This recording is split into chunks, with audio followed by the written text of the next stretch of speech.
आता गोकुळ दूध संघाची 63वी वार्षिक सभा सुरू होते आणि या सभेमध्ये राडा झाल्याची माहिती मिळते। या संदर्भात अपडेट जाणून घेऊयात आमचे प्रतिनिधी रणजित माजगावकर यांच्याकडे। रणजित, गोकुळच्या सभेमध्ये राडा झाल्याचं पाहायला मिळते। शौमिका महाडिक यांनी काही आरोप केलेले आहेत। त्यांनी जो ठराव मांडलेला होता त्याला विरोध केल्याचं समजतंय।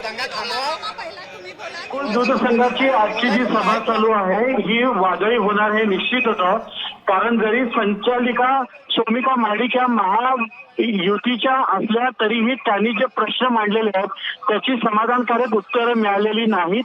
तसेच सध्या प्रश्नोत्तराचा तास चालू आहे।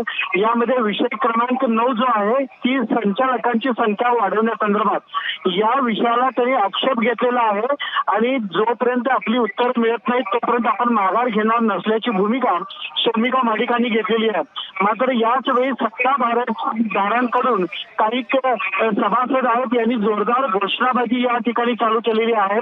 सध्या प्रश्नोत्तराचे तास आहेत। या तासानंतर शौमिका महाडिक आपलं म्हणणं मांडणार आहेत आणि त्यानंतर जरी या सभेमध्ये त्यांना उत्तर नाही मिळालं तर मात्र ही सभा आणखी वादळी होण्याची शक्यता निर्माण झालेली आहे। सध्या संचालकांकडून सध्या प्रश्नोत्तर मांडण्यात येत आहेत तर सत्ताधाऱ्यांकडूनच जोरदार घोषणाबाजी तसंच अध्यक्षांचा उदो करणाऱ्या घोषणा सध्या देण्यात येत आहेत। त्यामुळे या सभेत एकूणच गोंधळाचं स्वरूप प्राप्त झालेलं आहे। बरं रणजित, कोणत्या मुद्द्यांसाठी शौमिका महाडिक यांनी विरोध दर्शवलेला आहे?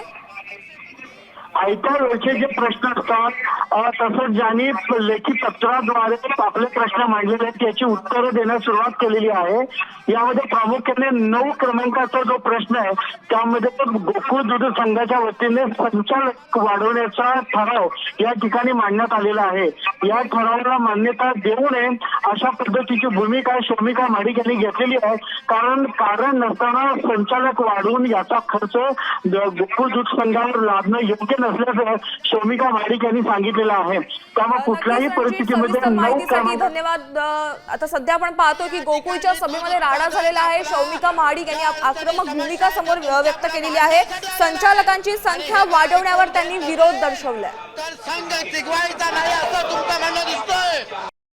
आता isakal.com आहे देशातील नंबर 1 ची मराठी न्यूज वेबसाईट। प्रत्येक अपडेटसाठी isakal.com ला नक्की भेट द्या।